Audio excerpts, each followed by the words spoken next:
Lena walked through the endless corridors of Orion Station, her thin coat doing little to keep out the chill of recycled air.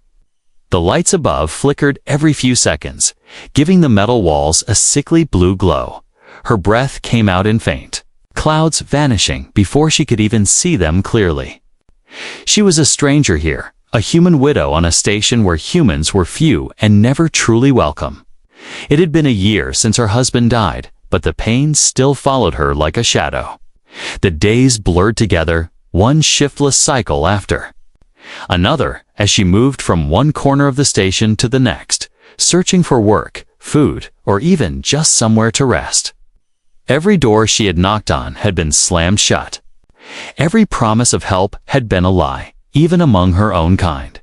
She found no kindness on Orion Station. Survival was not about who you were, it was about what you could offer.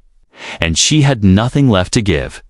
Tonight, the air felt colder than usual. Her stomach ached from hunger, and her hands trembled as she clutched the small satchel with the only thing she owned, a broken wrist display, a faded picture of her husband, and a scarf with holes in it. She wandered into the lower levels of the station, where shadows swallowed the light and the smell of burnt metal mixed with the stink of leaking coolant.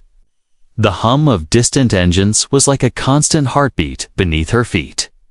The few figures she passed kept their heads down, faces hidden under hoods or masks. Here, people minded their own business or didn't live long enough to regret it. She stopped near a vent that pushed out a weak stream of warm air. It wasn't much, but it was better than nothing, pulling her coat tighter. She sat down on the cold metal floor, letting the vent's weak warmth touch her face. Her eyelids grew heavy. Just for a moment, she told herself she would rest. Then she felt it.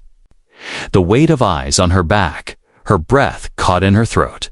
Slowly, she turned her head, scanning the dimly lit corridor. At first, she saw nothing, just empty shadows and the occasional flicker of light. But then, in the darkness beyond the vent's glow, something moved. A tall figure stepped forward, his footsteps silent on the metal floor. He was not human.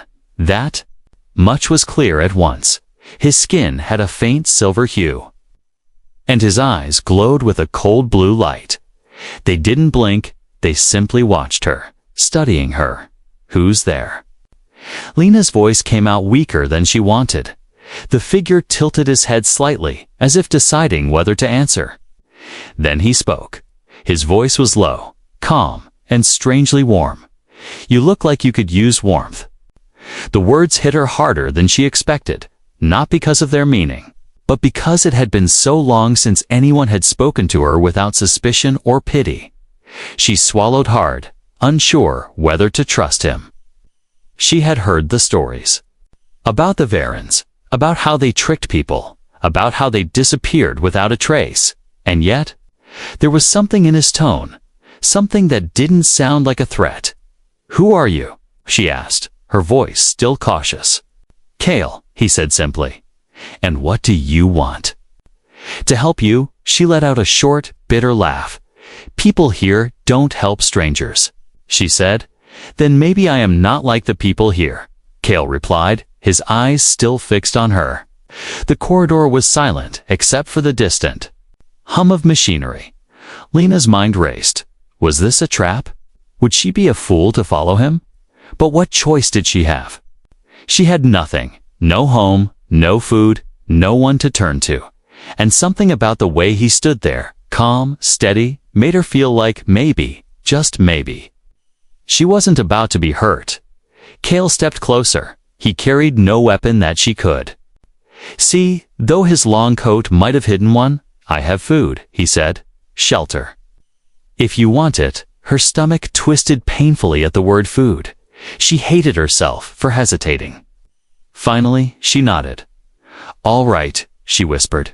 Kale gave a small, almost imperceptible nod, then turned. "Stay close," he said. They walked in silence through narrow, twisting passages that smelled of oil and rust. Sometimes they passed doors marked with alien symbols she didn't recognize. Other times, the corridor would open. Into vast spaces filled with pipes, steam, and strange machinery, Kale moved with ease, as if he knew every hidden route on the station. Lena followed, her footsteps echoing behind him. After several turns, they reached a small metal door. Kale pressed his palm to a glowing panel, and it slid open with a hiss. Warm light spilled out. And Lena's eyes widened. Inside was a cramped workshop filled with tools, strange crystals, and the faint hum of power. The air was warmer here. And for the first time in days, she felt her shoulders relax. Kale gestured toward a small table. "Sit," he said, as she did. He set a plate of steaming food in front. Of her, the smell alone made her dizzy. She ate in silence, every bite easing the cold ache in her chest. But Kale didn't eat. He just sat across from her, watching, not with hunger, not with suspicion, but with a strange focus. Finally, she asked, "Why are you helping me?" Kale's blue eyes narrowed slightly. "Because you're human," he said. She frowned. "That's not a reason." "It is," he said quietly. His gaze didn't leave hers. "And because you are not safe here." The words lingered in the air like smoke. She didn't know yet what he meant. But in that moment, she realized something. Whatever Kale wanted, it was more than just kindness. Lena sat in the small, warm workshop, the steam from the food rising in front of her like a thin ghost. She hadn't eaten this well in months, and each bite felt like a quiet miracle. Kale still didn't eat. He sat across from her, elbows on the table, his glowing blue eyes fixed on her as if studying something only he could see. "You said I'm not safe here," Lena finally said, swallowing the last mouthful. Kale nodded slowly. "Orion Station is not kind to people without power." He said, "You have no home, no allies, no protection. That makes you a target." She forced a small, bitter laugh. "That's not news." "But it is not only common thieves you should fear," Kale said, his tone sharper now. "There are others, quieter, more patient, who take people like you and make them disappear." Lena frowned. "I'm not worth disappearing," she said. Kale leaned forward slightly, the warm light catching on the strange silver tone of his skin. "Maybe you are worth more than you think. Something?" In the way he said it made her chest tighten. "Why would you care?" she asked. Kale tilted his head. "Because I know what it is to be hunted." The words hung between them, and Lena wasn't sure what to say. Outside the thin walls of the workshop, she could hear the faint hum of the station, the constant pulse of engines, voices, and machines that never slept. She felt, for the first time in a long time, hidden from it all. But she also felt something else, the unease of stepping into someone else's shadow. Kale stood and crossed the room, picking up a strange crystal from a shelf. It glowed faintly in his palm, shifting between colors like it was alive. "This," he said, holding it out to her, "is how I keep this place warm." Lena reached out and touched it. The surface was smooth, but gave off a steady, gentle heat. "It's nice," she murmured. "It's Varentech," Kale said. "It runs without fuel, without wires, as long as it's not broken." He set it back on the shelf. "I have many of these, and food, and a bed you can use." Her eyes narrowed slightly. "And what do you want in return?" Kale looked at her for a moment, as if measuring his answer. "Only your trust," he said. Lena laughed again, but this time it was dry. "Trust is expensive. I will pay for it," he said simply. She didn't understand him, and that bothered her. Most people wanted something: money, work, information, a favor they could call in later. Kale didn't ask for any of that. Still, something about him made it impossible to tell if this was generosity or a debt she would never be able to repay. The door to the workshop hissed open without warning. Lena jumped, but Kale didn't move. A small, insect-like drone floated in, its red sensor lights scanning the room.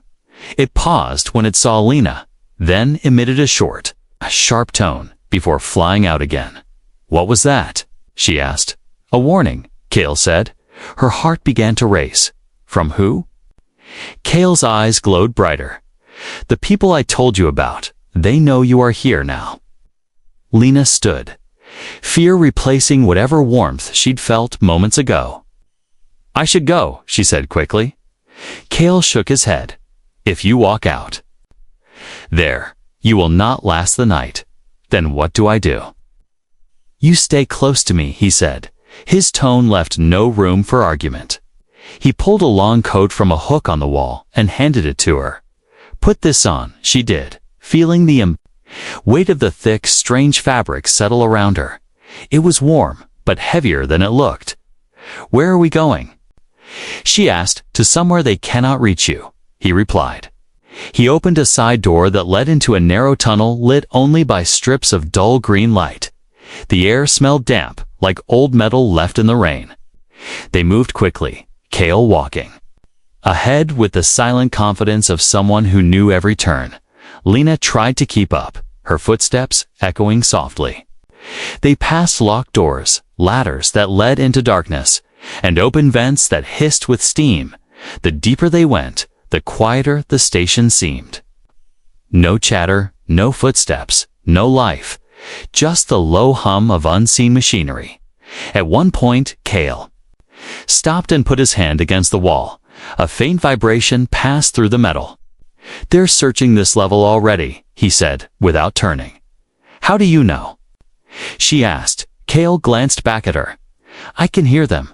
Lena didn't ask how. There was too much she didn't understand about him, about why she mattered, about what danger she was really in.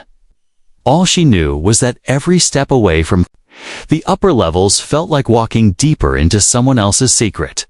Finally, Kale stopped in front of a sealed bulkhead door. He placed his palm on a circular panel, and it glowed faintly before unlocking. Inside was a small room filled with crates, strange machines, and a low bed in the corner. "This is safe," he said. For now, Lena stepped inside. Feeling the warmth of the room wrap around her, Kale closed the door behind them. Sealing them off from the rest of the station, he didn't sit. He walked to a wall.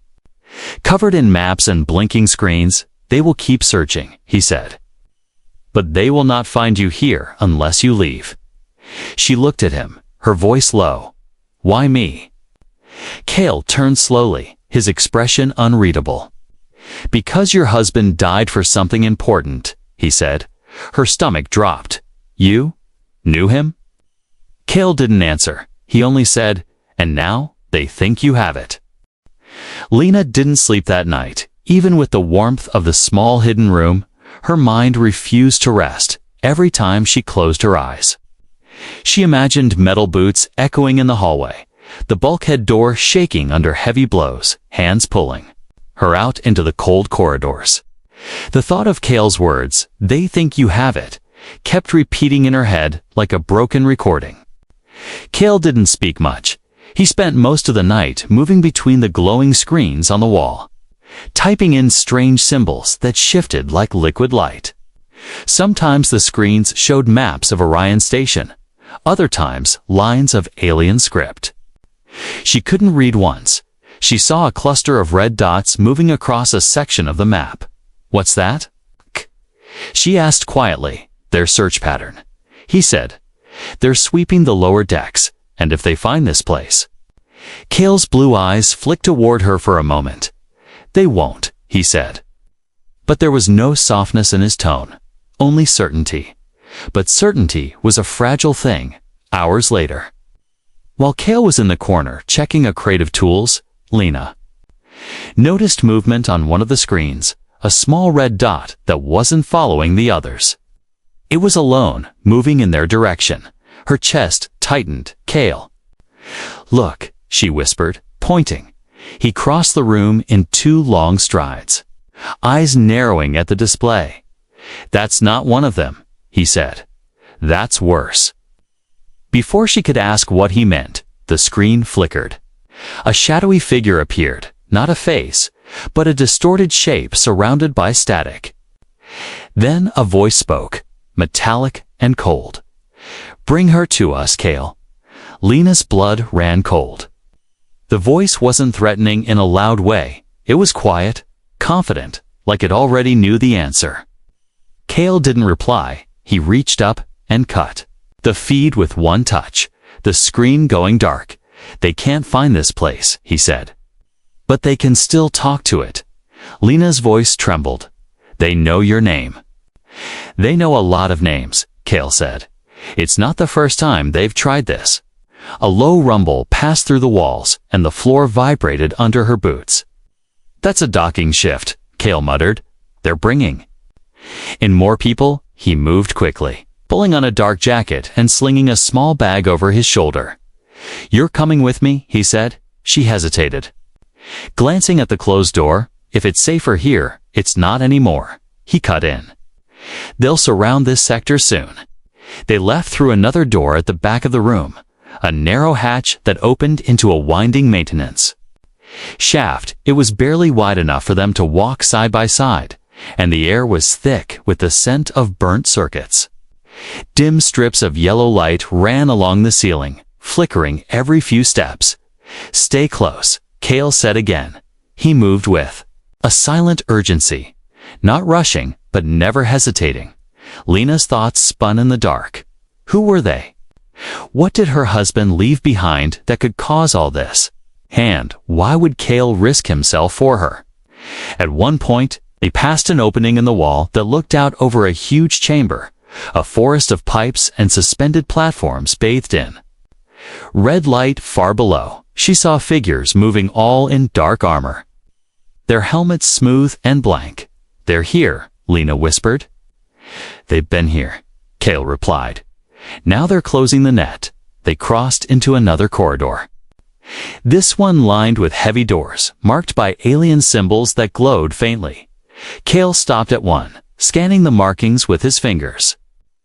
"This one," he said. Tapping a panel, the door slid open with a hiss, revealing a cramped room filled with stacked crates and something else. In the center stood a tall glass cylinder filled with a golden mist. It pulsed faintly, like a slow heartbeat. Lena felt an odd warmth just standing near it. "What is this?"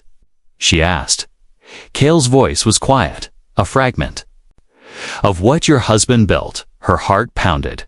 "This warmth thing you keep talking about?" "Yes," he said, "but incomplete, only part of the engine." He glanced at her, his eyes steady. "They want it, but they can't make it work without the key." Before she could respond, a sudden metallic clang echoed from somewhere beyond the door. Kale's eyes narrowed. "They've found this level," he said. He moved to the far wall and pressed a hidden switch, revealing a small passage. "In," he ordered. Lena climbed through the narrow tunnel, forcing her to crawl. Behind her, she heard the muffled thud of footsteps, getting closer, then a sharp electric hiss, like a weapon charging. Kale was right behind her, his movements fast but controlled. The tunnel bent sharply, opening into a wide, dark chamber. It was silent, here too silent.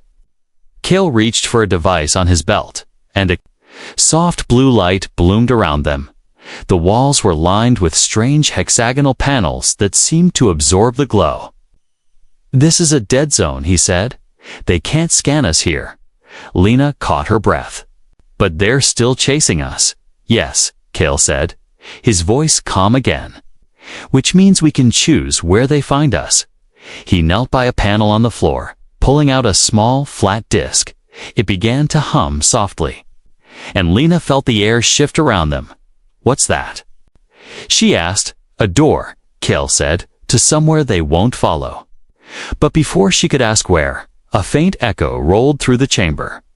Boots on metal. Getting closer, Kale looked up at her, his blue eyes glowing brighter. "Once we go through, there's no going back," he said. "Do you trust me?" Lena stared at him, heart pounding. The sound of footsteps was almost on top of them now. She took a deep breath. "Yes," she said. Kale pressed the disc, and the floor beneath them rippled like water. Then they fell silently, weightlessly, into the dark. Lena's stomach lurched as the floor beneath her dissolved into rippling light. There was no wind, no air rushing past her, only the strange, weightless pull of falling without speed. The blue glow around them flickered, and then suddenly they hit solid ground. Not hard, not painful, but enough to make her knees buckle. She looked up and froze. They were in a massive cavern. Its ceiling so far above it disappeared into shadow. Pillars of black metal rose like trees, and strange glowing moss clung to them in spiraling patterns. The air was warm, heavy, and filled with a faint hum that seemed to come from the ground itself. Kale was already moving, scanning the darkness with sharp, focused eyes. "This is the underbelly," he said, his voice low. "No scanners, no cameras, but not empty, not empty." Lena repeated, her voice barely above a whisper. Kale didn't answer. Instead, he started walking quickly between the towering pillars. His steps silent. Lena followed, the sound of her own footsteps loud in her ears. Every shadow seemed alive. Every flicker of light from the moss like a watching eye. "What's down here?" she asked. Kale glanced back. Things the station forgot or wanted to forget. They moved deeper, passing the skeleton of an old shuttle half buried in the floor. Its hull rusted and torn. The hum grew louder, and the air felt thicker. Somewhere in the distance, something scraped against metal. Lena's skin prickled. She didn't know if it was the heat or the thought of unseen things moving in the dark. Kale slowed as they reached a narrow bridge made of old steel beams. Below, it was nothing but black emptiness. "Don't look down," he said. Of course, she looked. Shapes moved far below, too big to be human, gliding silently through the dark like shadows in water. Her breath caught, and she hurried to keep up. Kale crossed without hesitation, halfway across. A faint vibration traveled through the beams under their feet. Kale stopped. They followed. He said simply. Lena's heart jumped. She turned and saw faint lights, red and white, bobbing in the darkness behind them. The sound of boots on metal carried across the cavern. "They're close," she whispered. Kale didn't look back. "Then we don't stop." They ran, the bridge groaning under their weight. Lena could hear the pursuers gaining, their footsteps steady and relentless. At the far end, Kale pulled her into a side passage that curved sharply downward. The metal walls here were damp, streaked with green growth that gave off a faint glow. It lit their path just enough to see. They twisted through corridors that bent and dipped like the inside of some living creature.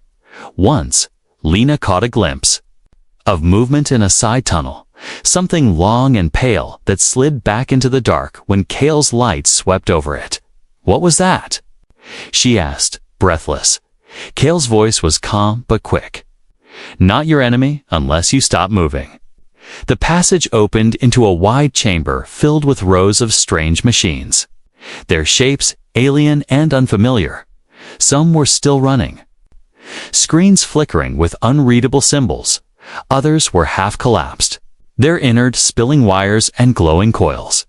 "This was one of the old power cores," Kale said, "from before humans ever came here." Lena barely had time to take it in before the sound of metal boots echoed again. Closer now, Kale crossed the room, moving toward a huge cylindrical shaft in the far wall. It was fitted with a ladder and glowed faintly blue from below. "Down," he said. Lena stared. "How far?" Far enough, she climbed in, gripping the cold rungs. The ladder seemed endless, her arms aching after only a few minutes. Kale followed close behind. Above, the sound of their hunters grew faint, but not gone. They would find the shaft soon, and then the chase would start again. When her feet finally touched solid ground, she realized they were in a tunnel filled with moving air. It rushed past her in a steady current, bringing the scent of oil and dust. "This leads to the subgrid," Kale said. "Where?" she asked, Where we can disappear. They walked quickly, the wind in the tunnel masking their footsteps. It was so narrow here that sometimes Lena's shoulders brushed the walls. Then, suddenly, Cale stopped. He held up a hand, and Lena froze ahead. The tunnel opened into another chamber, and something was waiting. It was tall, thin, with limbs like black metal cables. Its head turned toward them, eyes glowing a deep red. Lena's breath caught. "That's not one of them," she whispered. "No," Cale said quietly. Worse, the thing stepped forward, moving with a strange, smooth grace. Its voice was not mechanical. "Not human, but somewhere in between. You shouldn't be here," it said. Cale stepped in front of Lena. "We're just passing through," he said evenly. The thing tilted its head. "No one passes through." Lena's pulse pounded. Cale's hand hovered near his belt, where a faint light glowed under his coat. The thing's red eyes narrowed, and then, from behind them, the sound of boots. The hunters had found the shaft. Lena realized they were trapped. Cale glanced back at her. "When I say run, you run," he said. The thing moved first, impossibly fast. Cale met it head-on, a flash of blue light bursting between them. "Run!" he shouted. Lena didn't think. She bolted down the side passage Cale had pointed to earlier. The tunnel curved sharply, taking her deeper into the underbelly, away from the fight and the only person she could trust. Lena ran until her lungs burned. The tunnel curved left, then right, twisting like it had no end. Her boots slipped on the damp floor, but she didn't stop. Somewhere behind her, faint echoes of Cale's fight drifted through the metal walls. A clash of light, a hiss of something breaking, then silence. Her mind screamed to turn back, but her body kept moving. The thought of losing Cale in that dark place made her chest ache in a way she didn't understand. Then, suddenly, the tunnel widened and she stumbled into a chamber filled with a soft, golden glow. It was unlike anything she had seen on Orion Station. In the center stood a sphere suspended in midair, rotating slowly. Inside it, faint streams of light moved like living rivers. The air around it felt warm. Not the dry heat of vents, but something alive, something that seemed to sink into her skin. She stepped closer, drawn to it without thinking. The warmth grew stronger, wrapping around her like a blanket she hadn't felt in years. For the first time since her husband's death, she felt safe. Almost. Home, a voice broke the moment. "I didn't want you to find it like this," Cale said, his tone low. Lena turned, relief flooding her at the sight of him. His jacket was torn, and a faint, silver-blue liquid, his blood, she realized, trailed down his arm, but he was alive. "You're hurt," she said. "It will heal," he replied, his eyes fixed on the sphere. "What is this?" she asked, her voice quiet. Cale stepped closer. "This is the core of your husband's work," he said. "He called it a warmth engine." Lena frowned. "I thought it was just heat." Cale shook his head. "It's more than that. It restores." She didn't understand. "Restores what?" "Life," Cale said simply. "Not just to humans, to any living thing. Wounds heal faster, sickness fades, even old scars disappear." Lena stared at the sphere. "And that's why they're after me." Cale's expression darkened. "Not just because you're his wife, because you are the only one who can use it." Her chest tightened. "That doesn't make sense." Cale's eyes softened slightly. "He built it with a genetic lock, a key in your blood." Lena shook her head, stepping back. No, he never told me he wouldn't," Cale said. "It would have put you in danger, just like now." The chamber seemed to close in around her. She thought back to all the times her husband had stayed up late, working in secret, the strange questions he'd asked her about dreams, about memories. She thought it was just the way scientists were distracted, obsessed. She had never guessed that those questions were building toward something like this. "If it heals," she said slowly, "then why not use it? Why hide it? Kale's gaze didn't waver, because anything that can heal can also destroy. He gestured toward the sphere in the wrong hands. It could be turned into a weapon that steals life instead of giving it. Lena's stomach twisted, and they wanted for that. Yes, Kale said. And if they can't have the machine, they will take you. The weight of it settled on her like a physical thing. She wasn't just running for herself anymore. If she was caught, they could force her to unlock it. The warmth she had felt a moment ago now felt heavy, dangerous. She stepped back. I can't do this, she whispered. You can, Kale said. His voice steady. You already are. The hum in the chamber grew louder. Kale's eyes shifted toward the tunnel they had come from. They're close, he said. Lena's pulse spiked. What do we do? We take it, Kale replied. Before she could respond, he stepped forward. Placing his hand on the sphere, the golden light flared brighter, and the warmth surged through the room. Lena shielded her eyes. When the glow faded, the sphere was gone, replaced by a small, crystal-like object resting in Kale's palm. This is its heart, he said. Small enough to carry, and enough to keep them hunting us. The sound of footsteps echoed from the tunnel. Closer now, more than. One set, Kale slid the crystal into his coat and turned to Lena. There's a way out, but it's dangerous. More dangerous than staying. She asked, his lips curved in something almost like a smile. Much more. He led her to the far side of the chamber, where a narrow spiral staircase wound upward into the shadows. As they climbed, the air grew cooler, the golden warmth fading.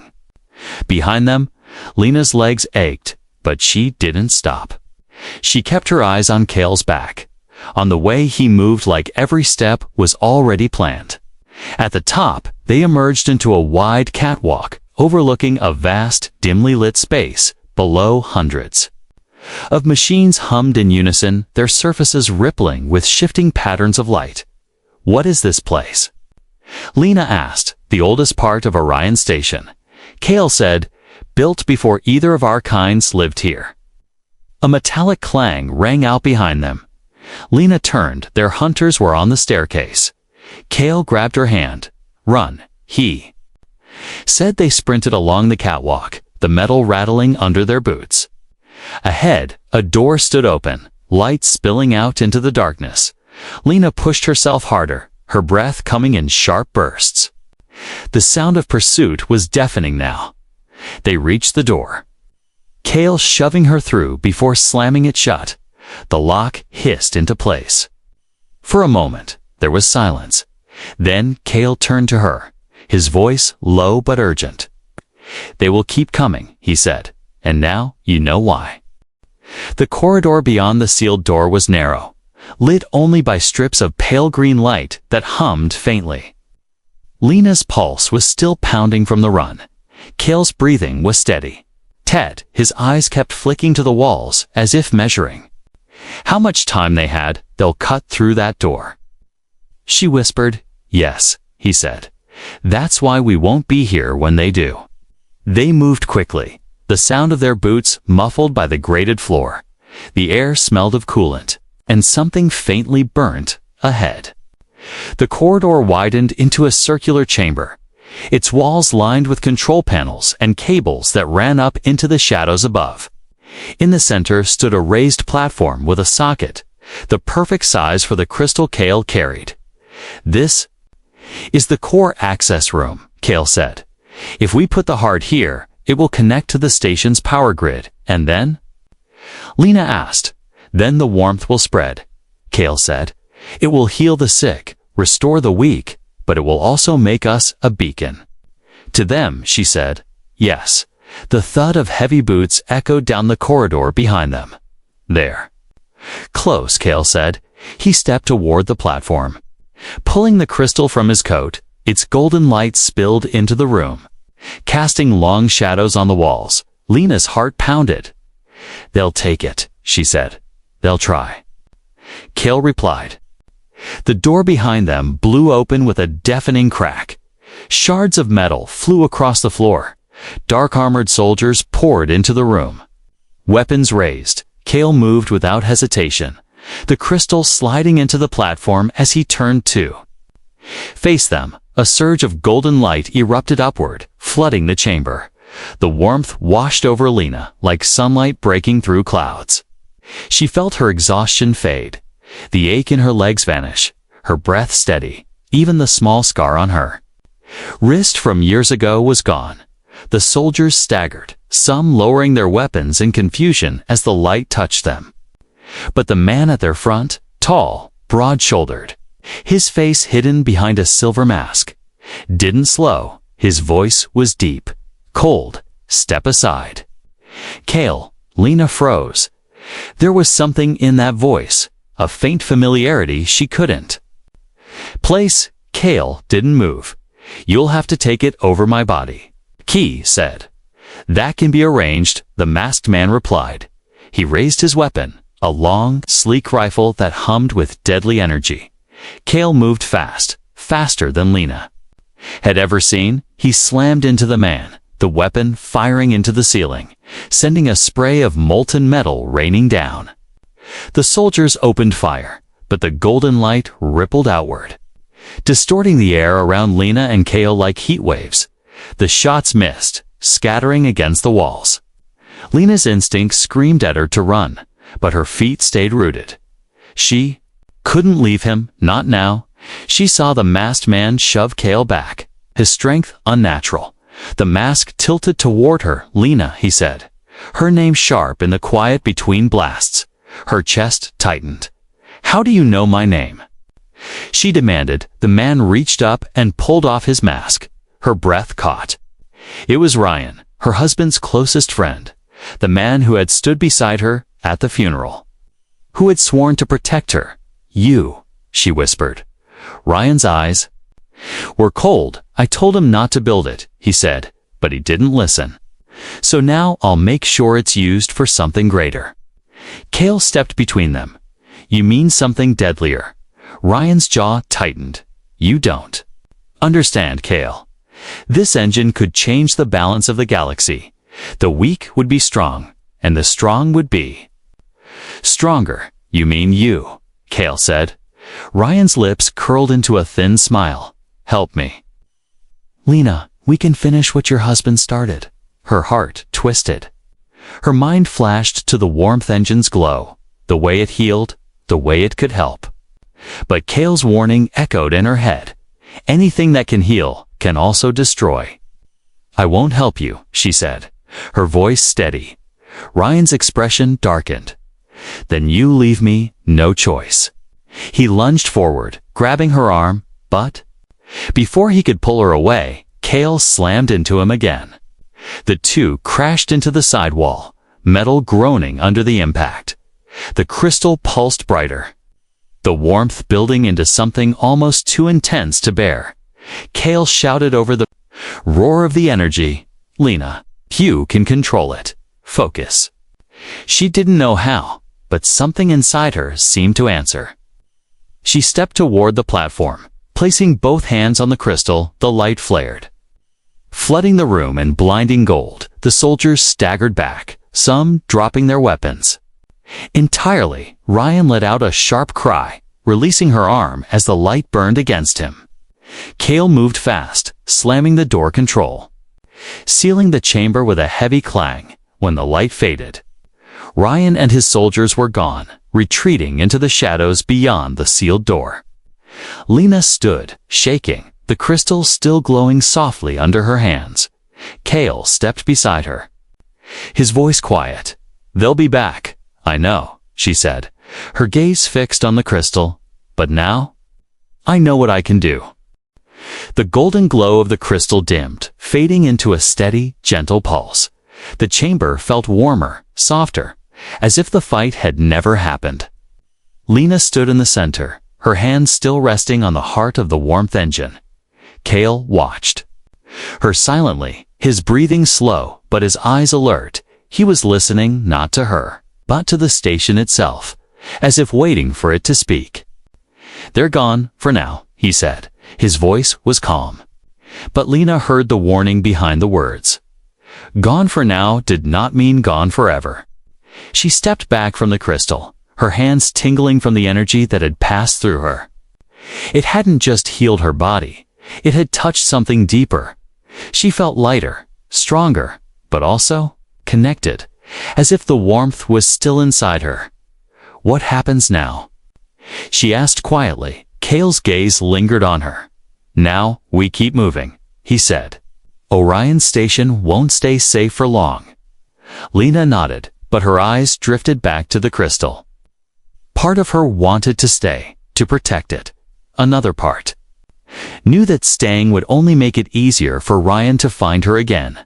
They left the chamber through a narrow service hatch Kale had found earlier.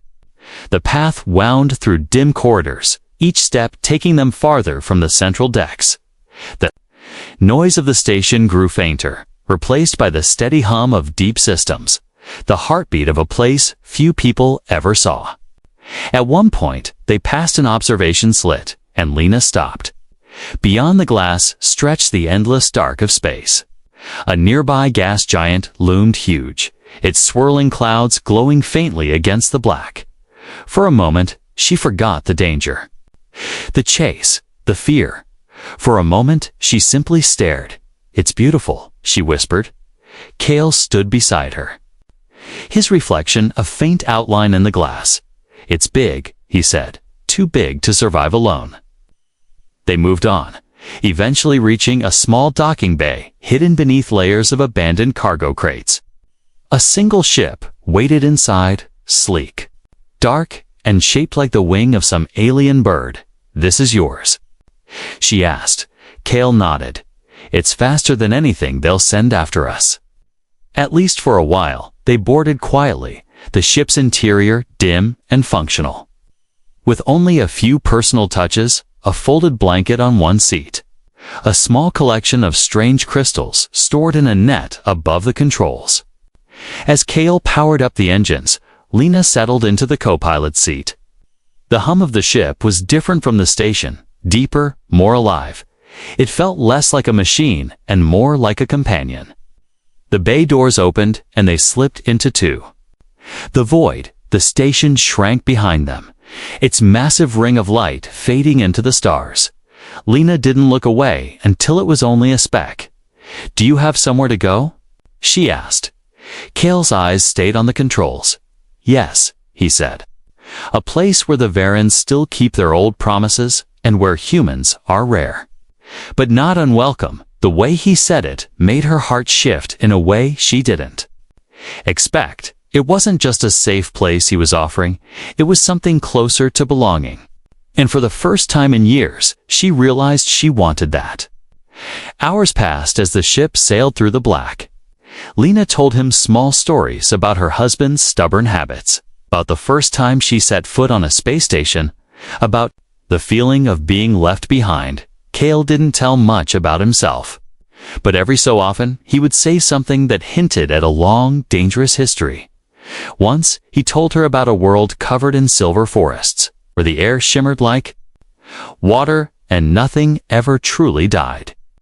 Another time, he mentioned a promise he had made long before he met her. A promise he had not yet kept. They stopped near a drifting asteroid field to rest. The ship tucked into the shadow of a massive rock. Lena stepped into the small observation space at the back, staring at the scattered stars. Kale joined her. Standing close, but not too close. You could leave, you know, he said. Find another ship, another station. Lena shook her head. I could, she said softly. But I won't. He studied her for a long moment, then nodded. Then we'll need to make rules, he said. Rules? She asked, smiling faintly. Yes, he said, his voice serious. Rule 1, you don't run off alone. She raised an eyebrow, and Rule 2. He met her gaze. Rule 2, you trust me, even when you don't understand me. She thought about that. She thought about the night in the cold vent, about following a stranger into the shadows, about discovering a machine that could change everything. And she thought about how, in all of that, Kale had never once let her fall. "I can do that," she said. They stood in silence for a while. The ship's soft hum the only sound. Far away, a faint flicker of movement caught Kale's eye, a ship. Too distant to track but moving in their general direction. He didn't say anything. Not yet. There would be time to prepare. For now, they had space. They had quiet. They had warmth as the asteroid's shadow shifted and the stars came in too. View again? Lena felt something she hadn't in a long time. Not safety. Not certainty, but a fragile, precious thing she thought she had lost forever. Hope. She turned to Kale and said, "You didn't just give me warmth. You gave me a home."